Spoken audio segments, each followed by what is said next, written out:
Okay. A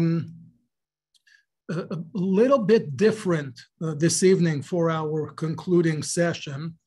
The most visible difference you can already see, and that is that I'm not using the full screen. The reason for that will become evident in about 10 slides.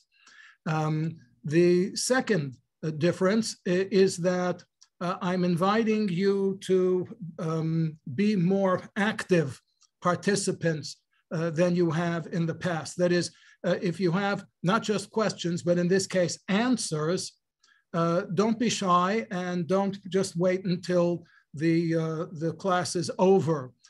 You're certainly welcome to join in at any time. So what we've been doing over the last several weeks is looking at some of the major approaches to the subject of Tameh HaMitzvot. We've seen that the subject of both enumerating the mitzvot, that is deciding which 613 do's and don'ts are the big 613, as well as looking at different schools of thought regarding the rationales behind either mitzvot in general or particular mitzvot. What we're going to do this evening, I've labeled as an exercise in Tameh HaMitzvot. So in essence, I am inviting all of you to join in and to become Monei HaMitzvot, to join the ranks of those like Saadia Gaon and like Rambam and like whoever the author was of Sefer HaChinuch, to voice your opinions as to what are the rationales behind some of the mitzvot. And we're going to do it by way of a fixed text. And the text is called the Azharot of Saadia Gaon. I've mentioned them previously, but just to remind you, these are the Azharot. I'm introducing them to you by way of a pasuk that describes, it's kind of like a retro look at Matan Torah. Matan Torah itself is actually in the 20th chapter of the book of Shemot. This is kind of a reiteration of Matan Torah that appears some 4 chapters later. In it, God recalls how he said to Moshe Rabbeinu, Alei Elai Hahara Veheyesham, ascend the mountain and be there. Ve'etnalacha, and there on the mountain, I, God, will give you, Moshe, et luchot ha'even, the stone tablets, v'hatorah v'hamitzvah, and the Torah and the mitzvot, asher katavti lahorotam, that I have written to instruct the Bnei Yisrael, the children of Israel. So of course, we know that God gave Moses 2 stone tablets. But the question is, where did God give Moshe on Mount Sinai the Torah and the mitzvot? So Rashi is bothered by this. And here's Rashi's commentary on that verse. And in his commentary, Rashi says, Kol sheish meot u'shloshes rei mitzvot. All of the 613 mitzvot deoraita of the Torah, bichlal aseret hadibrot heim. That when God said to Moshe, come up to the mountain and there I'll give you 2 stone tablets and the Torah and the mitzvot, God wasn't planning on giving Moshe separate things. The stone tablets as one entity, the Torah as a separate entity, and the mitzvot as yet a third entity. But rather, says Rashi, following Saadia Gaon, by giving Moshe the Aseret HaDibrot, the so-called 10 Commandments, God was effectively giving Moshe the entire Torah, all 613 mitzvot, because again, as Rashi says, all 613 mitzvot are contained in the Aseret HaDibrot. Furthermore, says Rashi, Rabbeinu Saadia Peresh Ba'azharot Sheyasad, that in the Azharot, this liturgical poem that Saadia Gaon wrote and that is recited by some Jewish communities on Shavuot, in these Azharot, in this liturgical poem, he arranged L'chol dibor v'dibor, for each and every one of the 10 commandments. He ordered mitzvot hatluyot bo, the mitzvot that are contained in that, actually the singular of dibrot is diber, in that article. So here to start us off, just to remind us, are the 10 commandments. Okay? Anochi Hashem Elohecha, which is an interesting one in and of itself because it doesn't really command anything. It's a statement of fact, right? We can subscribe to it or we can decline to subscribe to it, but it doesn't tell us to do anything and it doesn't prohibit us from anything. Okay? The second commandment, however, Lo Yihiyeh Lecha Elohim Acherim Al Panai, is generically speaking, the prohibition against forms of idolatry. Lo tisa Shem Hashem Elohecha Lashav is, strictly speaking, a prohibition against taking a false oath. Zachor et Yom HaShabbat L'Kadsho, a positive commandment to honor and to sanctify the Shabbat. Kabed et avicha ve'et imecha, honoring one's parents. Lo tirtzach, don't murder. Lo tin'af, don't commit adultery or incest. Lo tignov, which according to rabbinic interpretation is not a prohibition. Not that it is certainly prohibited to rob someone, but robbery doesn't really make it into the top 10. Okay, so they believe that the lo tignov in the Aseret HaDibrot is a rather particular kind of robbery, and that's kidnapping. Okay, lo taneh b're'achai shaker, not to bear false witness, and finally lo tachmod, not to covet your neighbor's property. Okay, so these are the 10 commandments, the Aseret HaDibrot, and according to Saadia Gaon, these are not so much 10 narrow, specific do's or don'ts, as much as they are 10 categories. And all of the remaining mitzvot of the Torah, both mitzvot aseh and mitzvot lo ta'aseh, fall into one or another of these 10 categories. So I'll start with a simple question. Okay? Kriyat Shema is not in the 10 commandments. Okay? However, according to Saadia, one of the 10 commandments is a category that includes within it the mitzvah of Kriyat Shema. So the question is, into which one of the 10 categories represented by the 10 commandments do you think that the mitzvah of Kriyat Shema belongs? Now, I could make an argument for saying that it belongs in the first one of the Dibrot, in Anochi Hashem Elohecha, because when we say Shema Yisrael, Hashem Eloheinu Hashem Echad, we're essentially declaring our faith. We are subscribing to the principle that God is the one who took us out of Egypt, and therefore we have accepted him to be our God and that we are his servants.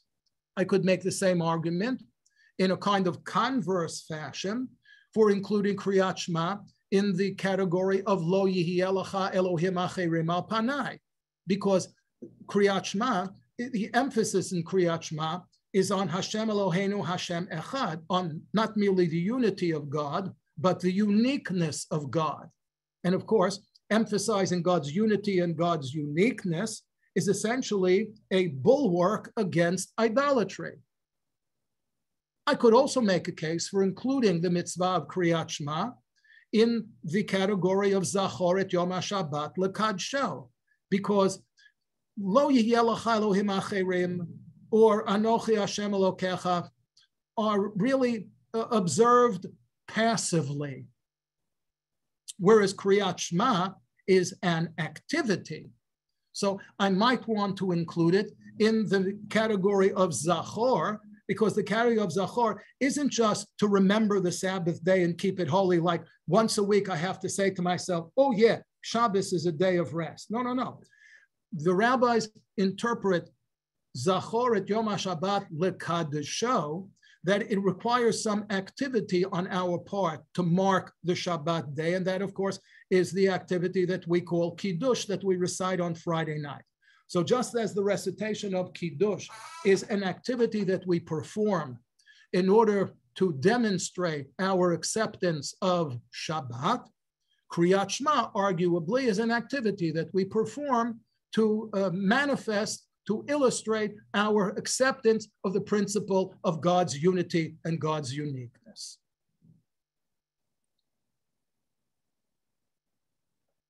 Okay, here's a slew of mitzvot that aren't mentioned at all in the Aseret HaDibrot.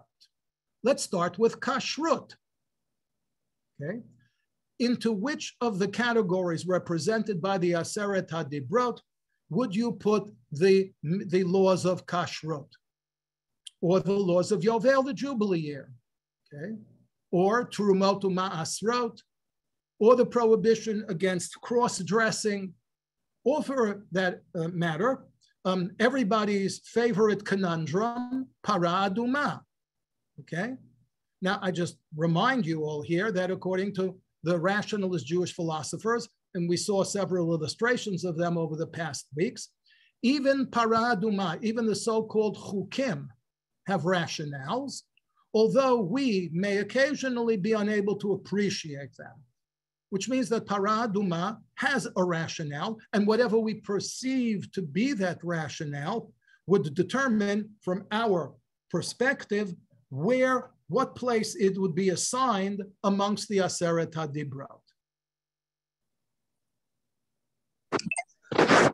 Now, I would put kashrut in the last one, in the 10th one word. Good, because you don't want you don't want to eat their food. Well, I don't know who they are. I mean, there's no reason why I can't eat my neighbor's food. If my neighbor invites me over for a meal, there's no reason at all why I shouldn't eat his food. You're on the right track. If he's not a Jew? No, that's not. When the Torah says that you shouldn't covet your neighbor's wife or your neighbor's donkey or your neighbor's ox, is not referring to non-Jewish neighbors. It's referring specifically to Jewish neighbors. Okay, I'm sorry. No. But I think you had a good idea, because again, what we're looking for now is what does lo tachmod represent as a general principle, as a category. And if you think about it as a category that wants us to suppress our desires, to rein in our material desires. So one could look at kashrut. I mean, strictly speaking, what are dietary laws? Dietary laws, strictly speaking, are a way in which to restrain ourselves. So if one would regard the laws of kashrut as intent primarily upon exercising restraint, then they could very well fit under the category of lo tachmod. The point that you were raising might lead us to another conclusion. If we see kashrut primarily as a hedge against assimilation, then you might want to assign kashrut into lo yihiyeh, into the general category of idolatry. Because if indeed it's supposed to prevent assimilation, then of course it would go under the rubric of preventing idolatry. Okay, so now we're going to go through not all, but several of the Aseret HaDibrot sequentially, where I will suggest, based on the Azharot of Saadia, okay, I will suggest what category is represented by that one of the Dibrot, and we'll see which other mitzvot we might come up with on our own to fit into that category. So for example, if I say that Anochi, the first one of the 10 articles, can be defined as a public testimony of faith or a perpetual readiness to acknowledge, as I said, God's unity and God's existence, then which other mitzvot have that as a goal? Now, this is the reason that I had to use this form of the PowerPoint rather than the full screen, because it gives me the opportunity, the option here of covering up some of the answers, okay? So having given you a moment to think about what other mitzvot have as their objective acknowledging the existence of God or the unity of God or the uniqueness of God, here are some of the mitzvot that Saadia Gaon placed in this category, okay, in his liturgical poem in the Azharot. So in the Azharot, among the mitzvot that Saadia put into this category, and he actually put, as you see in the center column, a total of 80 mitzvot into this category. It is in fact the largest of all of the 10 categories. It contains within it the most mitzvot of any category. And amongst the 80 mitzvot that Saadia put under the umbrella of Anochi are tzitzit, tefillin, mezuzah, tefillah, the general obligation of prayer, okay? Parenthetically, it's actually a machloket of Maimonides and Nachmanides, whether prayer is a Torah obligation or a rabbinic obligation. Maimonides regards prayer as a Torah obligation. Nachmanides regards it as a rabbinic obligation. And into the same category, Saadia Gaon placed all of the laws of Korbanot. And we're going to do this not with all of the 10 commandments, but with several of them. So here we go. If we look at the second commandment, Lo Yiyelecha, not just as an admonition against idolatry, but we look at it from another perspective, as I said, a strenuous reinforcement of the uniqueness and exclusivity of monotheism, then which other mitzvot provide that reinforcement? So here we see that Saadia Gaon assigned 60 mitzvot to this category. And among those 60 mitzvot are laws against child sacrifice, laws against practicing magic. He doesn't mean magic like card tricks, right? The prohibition against forms of impurity and intermarriage, right? And as I mentioned previously, we could, this is just the examples that Saadia Gaon gave. We could even place, as I said, kashrut amongst them. Let's move on to the third of the dibrot. Lo tisa, should say sacrilege, I'm sorry for the poor typing, which is literally strictly a prohibition against taking God's name in vain, swearing, taking an oath in God's name in vain. So here are some of the other, whoops, where did that go?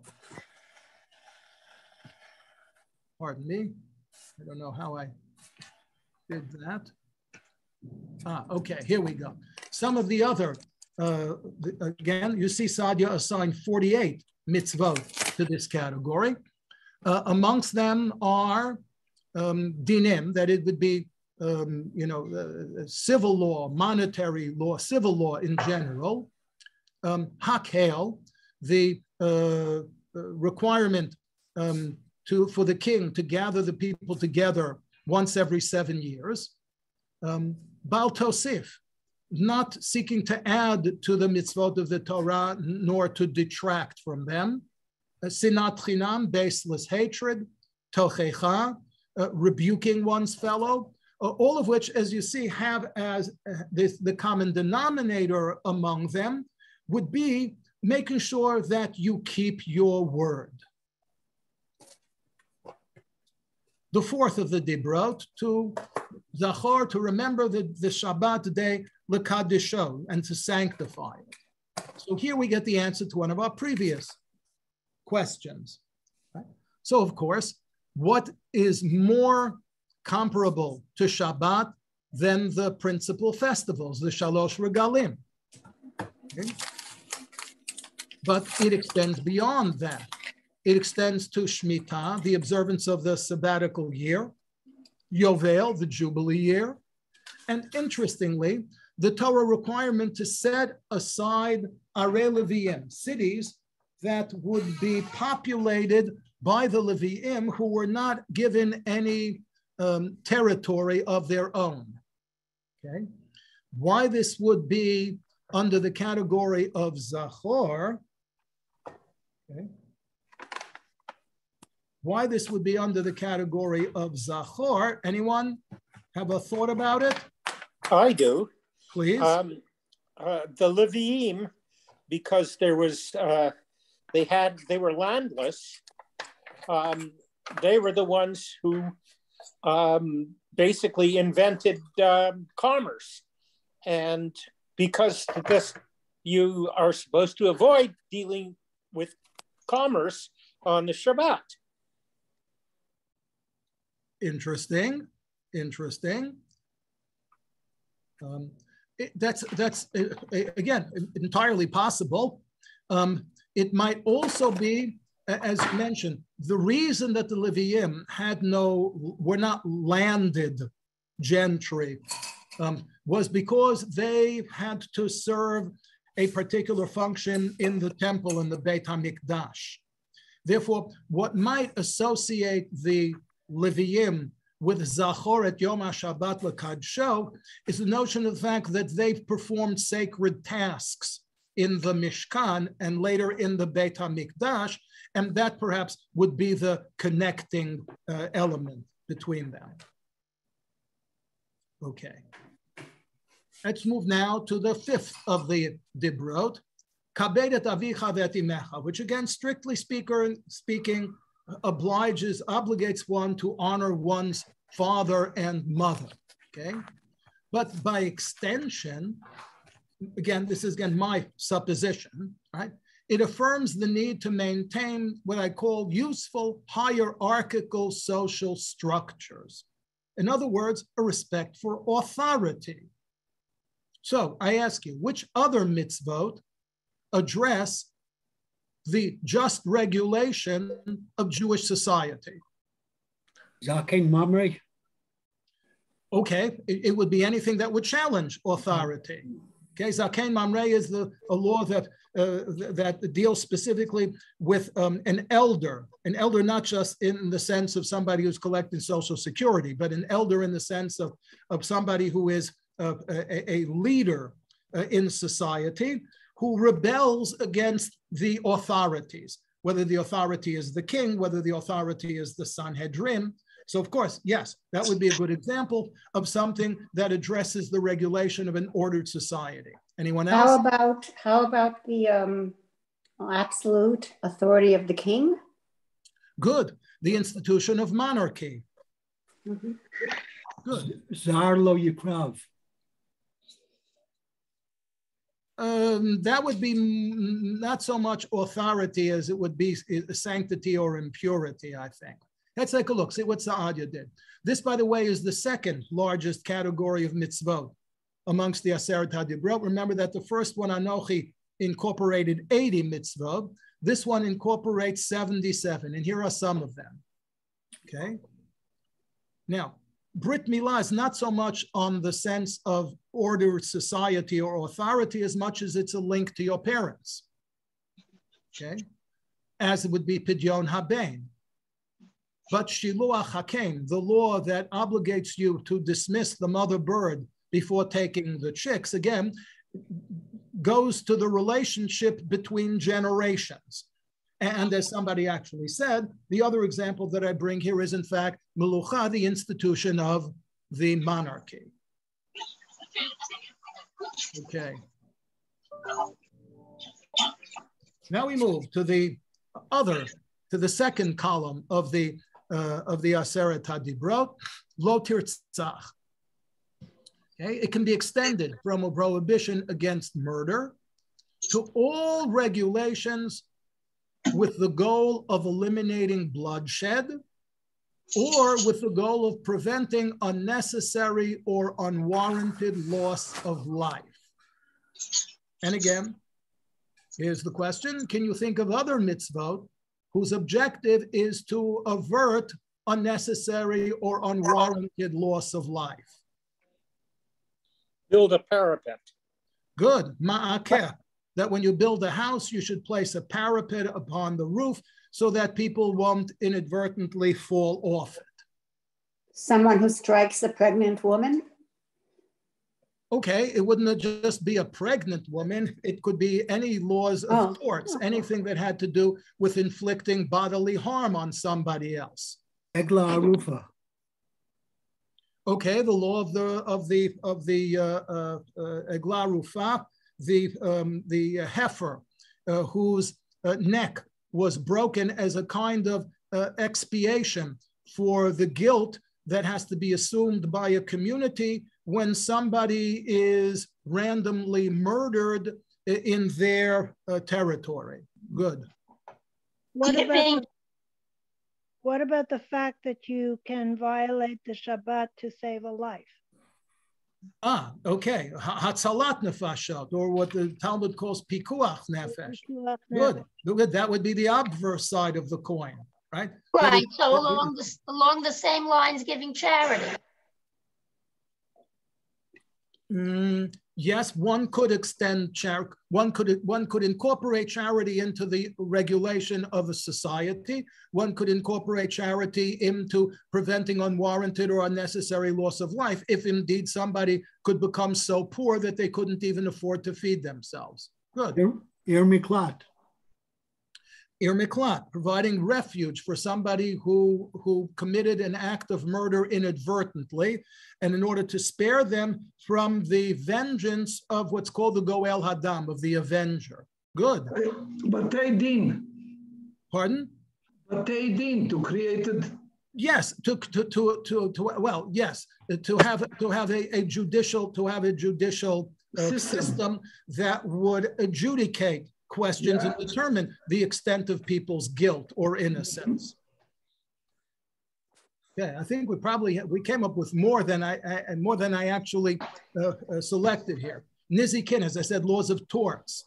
Okay, now here's a curious one. Okay, because there are forms of spiritual death, right? That might be considered to be the equivalent of physical death.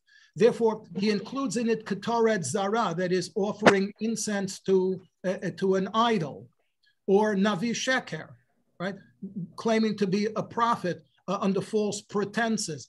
These will not necessarily lead to physical harm, but they could, in fact, if they mislead people and they take them off the straight path and they lead them into idolatry, then in essence, they're leading them into a form of spiritual death. Ma'akeh, again, that's the parapet that somebody mentioned. What about rape? Pardon me? What about rape? I'm not hearing it clearly. Rape. When a man rapes a woman. Oh yeah, probably. As I'm saying, as I said, I selected only, several. This category. This creates a spiritual or emotional crime. Yes, that's what I was saying. Yes, okay. Except that I wonder whether or not right after lo tirtzach is lo tin'af. I would say not that your suggestion of rape is certainly a logical one, but I suspect that people would be more likely to consign it to the following one, which is lo tin'af, okay, which forbids not only adultery. Rape is not arguably all forms of public or even private lewdness. I think the Torah refers to a rape that's much more serious than a regular neifa. Well, I don't know whether it would be more serious than adultery. Okay. It's interesting. It's interesting that Saja puts Goneg Nefesh in the previous category of lo tirtzach, because those who feel that that the Ten Commandments, so to speak, refer to the non-observance or the would lead to what do you call it, capital punishment. So they say that lo tignav actually means goned nefesh. As I said, you have to accept that premise. Yes. Yeah. So here are the examples. Again, some of the examples of mitzvot that Saadia Gaon put into the category of lo tinaf. And as you can see, pretty much they all have something to do with relationships between the sexes. So whether it's the law of sotah, a woman who's suspected of infidelity, whether it's yibum and chalitza, the laws of levirate marriage, gerushin, divorce, kli gever, cross-dressing, or for that matter, the positive side of it, the laws that obligate us to establish marriages on the basis of chuppah v'kiddushin. The word adultery there has nothing to do with an adult. It's a form of, it means idolatry. Sorry? The word in brackets, a translation, adultery, is it's from the root of idolatry, not from the root of being an adult. Okay, thank you. Okay. What would you do with the mitzvah of learning Torah? I mean, you could argue that bullet falls everywhere. Well, yes. Or I suppose to my mind, it would fit most suitably under Zachor. Again, things that we do, that we actively do in order to affirm an abstract principle. Okay. The next mitzvah, lo tignov, right, encompasses all the safeguards of private property, perhaps along with the social and ritual obligations that the acquisition of private property imposes. Okay, so here, oops, lost the cursor. Schar sachir. Right, the obligation to pay a day worker on a daily basis. Shmita ksafim, the annulment of loans in the Shemitah year. Moznei tzedek, maintaining fair weights and balances. Trumot u'ma'asrot, sharing. Okay, hasagat vul, establishing boundary lines and prohibiting trespass. And interestingly, hashavat aveda. Not only is there a prohibition against taking something that's not yours, but there's a positive side to it, which is the obligation to return property to its proper owner if you find it. What about not taking interest on a loan? Pardon? Interest on a loan, not taking interest. Oh, the prohibition against rebit? Yeah. Surely that would fit in here too. Gnevat da'at. Pardon? Gnevat da'at. Oh, that's interesting. Yeah, okay. Gnevat da'at is not per se one of the 613 mitzvot. What there is a lo ta'aseh ona'ah, fraud. And there are two forms that ona'ah takes. Ona'ah can be either ona'at mamon, that's fraudulent business dealings, but there is an alternative form of ona'ah, which is ona'at divarim, and that is fraudulent speech. Indeed, I'm not sure that certainly fraudulent business dealings would fall under lo tignov because it is effectively a form of robbery. But whether ona'at dvarim would fall in here or whether ona'at dvarim might fall into a different category, that's something we could speculate on. Okay, lo taneh b'reacha ed shaker, the prohibition against, literally against bearing false witness. Okay. What about gzela? What about Gzela? Does Gzela falls in the category of Tignov? I'm sorry, Gzela is not a category. It's a subcategory of Geneva. The question, the difference between Geneva and Gzela is a legal one, but it's not a philosophical one. Doesn't matter if you take something that's not yours, the difference, it's like in law, right? In civil law, okay? There's larceny and there's grand larceny. Both are forms of theft. The difference is only in terms of the extent of the infraction, and therefore what the punishment is. So Geneva and Gzela are essentially just different forms of theft. Both of them simply mean to acquire, to take possession of something that's not rightfully yours. If it was an obligation of someone who owns property, then mezuzah would fit in there. I'm sorry, mezuzah is not a function of owning property. Renters have to put up mezuzah too. Oh, you're right. Okay, I'm sorry. Yeah. Please, first of all, don't be sorry.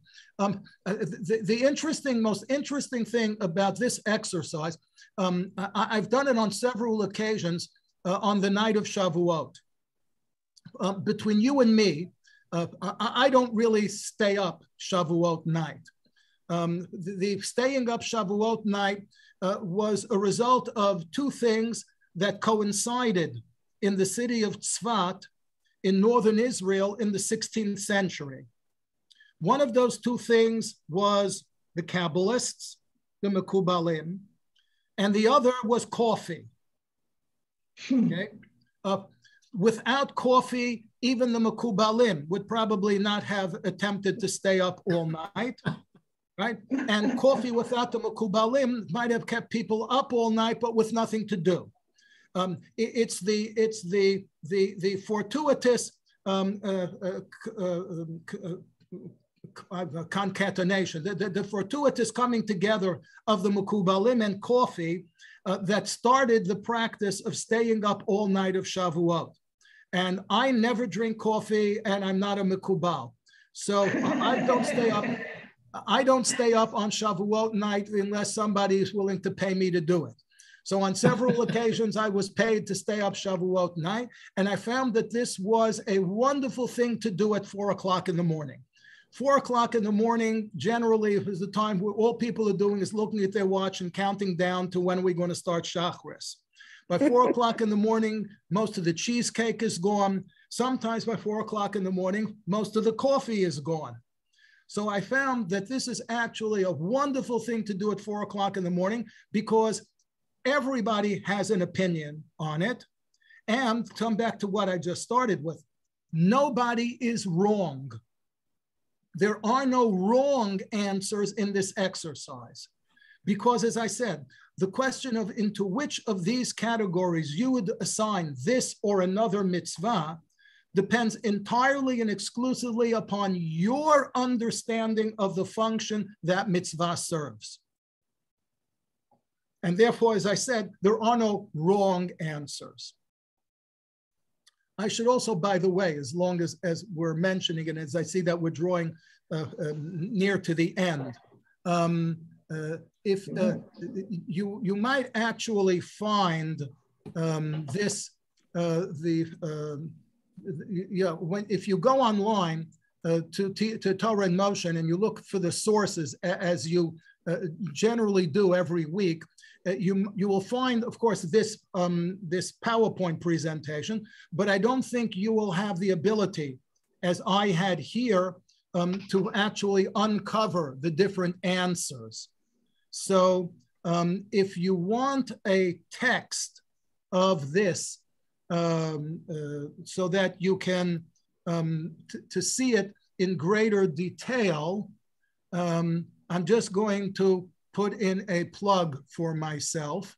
If you can see the screen, this is the website of kodeshpress.com. And actually, right here, okay, you can see the one that I'm blinking on and off is a book. It's entitled Davar Bi'ito, Timely Words. right? It's subtitled Holiday Insights Throughout the Year.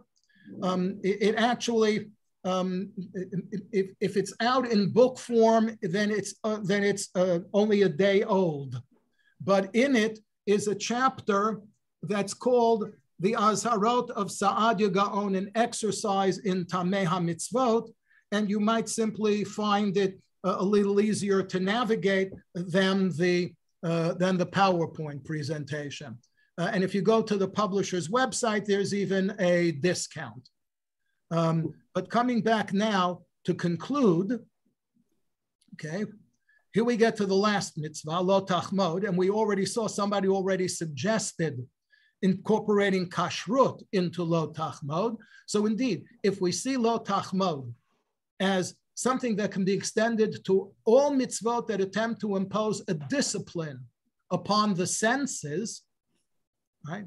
Then here we have some of the mitzvot that Saadia put into it. And we see Saadia Gaon indeed placed the mitzvot of kashrut under the rubric of lo tachmod, along with nivelotu treifot, that is prohibited foods, otoved beno, the prohibition against slaughtering a cow and a calf, the mother and the calf, on the same day. Gid hanasheh, other things, the prohibition against eating from the sciatic nerve. Kil ayin, the prohibition against either sowing two different species, sowing as in planting two different species, or weaving together different species, right? And finally, nazir, right? What better example is there of someone who imposes strict discipline on his senses than somebody who voluntarily accepts the prohibition, the dietary restrictions of a nazir? No drinking wine, not even eating grapes, not for that matter, even eating raisins. So these indeed are some of the things that we've seen. Did he not include incest and the other sexual averot? Well, as I said, if there weren't a category of lo tin'af, right, that as I said, I think is probably just a more obvious category for, for sexual misconduct, then of course, looking at it from that perspective, from the perspective, again, as I said, of placing, of disciplining, the senses, yes, then it could certainly fit there as well. How Otov and Beno fits in this category? I don't see it. It can, because how? Well, if you remember, we actually looked at Otoved Beno as a difference between Maimonides and Nachmanides. The question was whether the reason behind the prohibition is to spare cruelty to animals. Okay, but it's not. Allow me to finish. Just allow me to finish. Sorry. Whether the reason for the prohibition is to avoid cruelty to animals. That's what Maimonides seems to say. Nachmanides disagrees with him, and he says, yes, it's to avoid cruelty, but we're not concerned about cruelty to animals. In fact, Nachmanides makes a very good point logically. He said, if God wanted to spare animals cruelty, he would have prohibited us from eating meat. Therefore, he says that the reason for the prohibition against Otova et Beno is not to avoid cruelty to animals. It's to avoid cruelty to ourselves. Because if we take the lives of animals, cheaply, right? Then it could even get to the point where we will take human life. We would cheapen the value of human life. So to the extent, what it is imposing some sort of restriction and some sort of discipline. So I imagine that would be the connection. Where would you put lo tikach em al banim? That's the same thing as Otov et Beno. That would be the same thing. Oh, that's the same category. Yes. Okay. Thank you. Thank you. And just at the end, just out of curiosity, I just wanted to share this with you. Okay.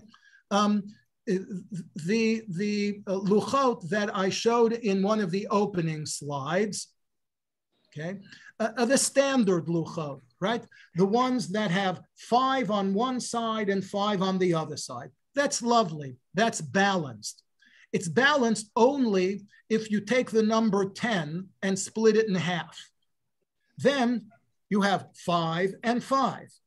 But when you stop to look at it, it kind of doesn't make sense. I'll go back to it for a moment, because if you split it 5 and 5, take a look. The left-hand side is pretty much what you see is all there is, meaning the sixth one of the dibrot is lo tirtzach, period, right? The 7th is lo tinaf, period. Lo tignov, period, okay? Lo taneh, bit longer, lo taneh b'recha ed shaker. 4 words, okay? Lo tachmod is maybe a dozen words. Whereas each one of the first 5 of the dibrot much longer is extensive, right? Anochi Hashem lokecha asher hotziticha me'eretz Mitzrayim beit avadim. Okay? Lo yelecha Elohim achirim panai lo taseh lecha pesel kol tmuna asher b'shamayim imav asher ras mitachat. Right? They're extensive. So it's kind of, as I said, this looks balanced only when you're trying to balance the numbers. It's not balanced at all if you're trying to balance the text.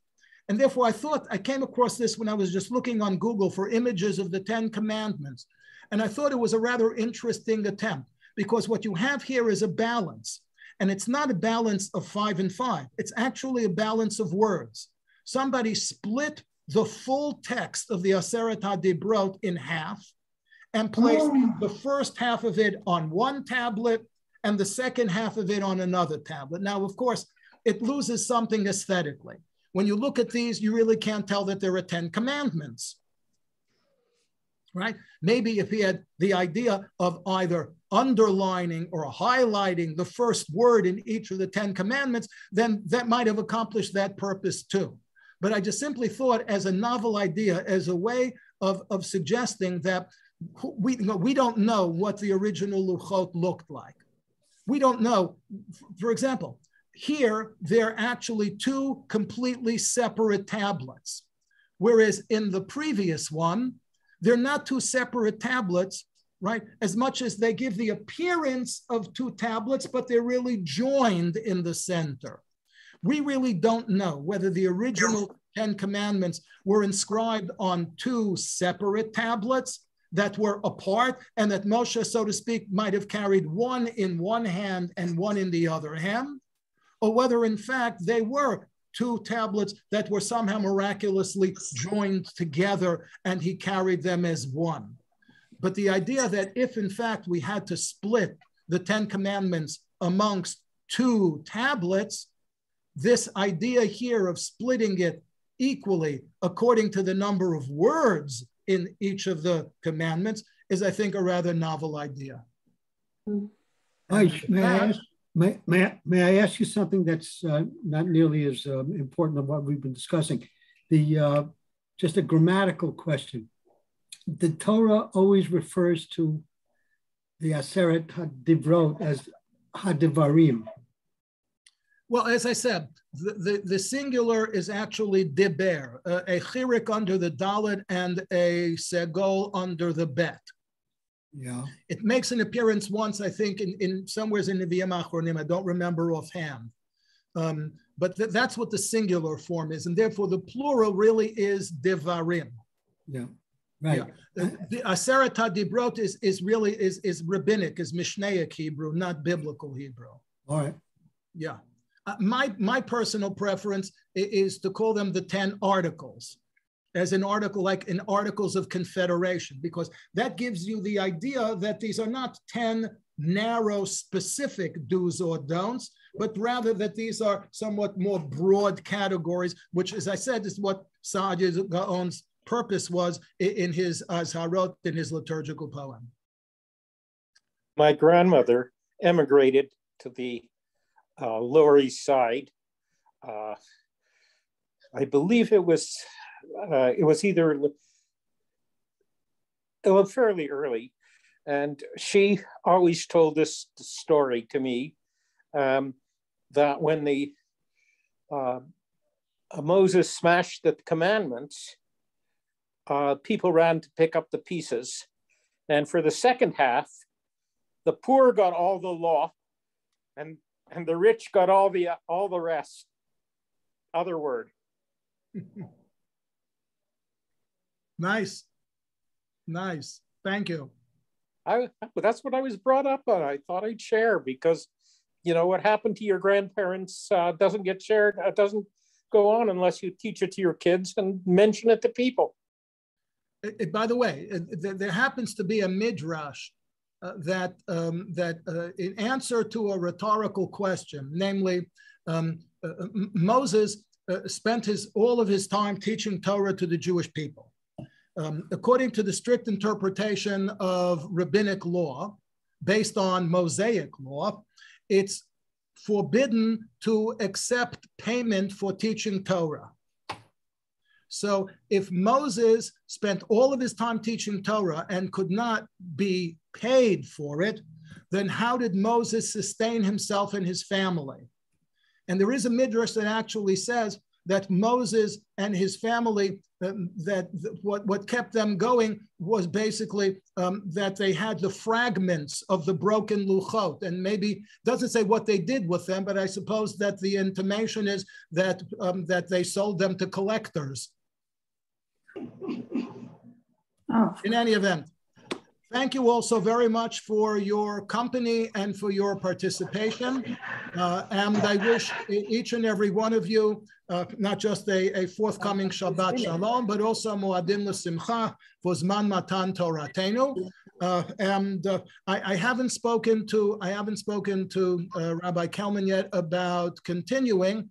But there surely will be something forthcoming, if not over the summer, then certainly right after the summer.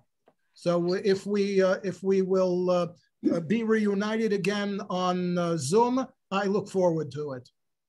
Thank you very much. Chag Sameach. All the best. Can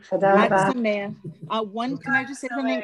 Rashi says that Moshe got rich because when he carved the luchos, he was allowed to keep the extra pieces, and it was under his tent. So that's what Rashi. I thought the term was shivrei luchot. The shivrei luchot were kept in the I thought aron. it's when he carved the new ones. Okay. I thought shivrei luchot were the fragments of the first luchot that he broke. No, the first luchot were kept in the aron. I think he's not referring to Moshe Rabbeinu, it's referring to Moshe Dayan, who used to collect artifacts. You mean steel. You mean steel. Yeah, I'm being like Slightly. Marty, that's very funny. Who that? All right.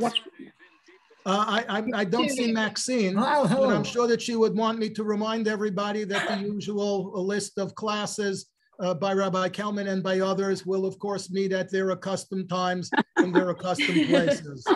Indeed, thank you. And we're going to be starting a few more series after Shavuot.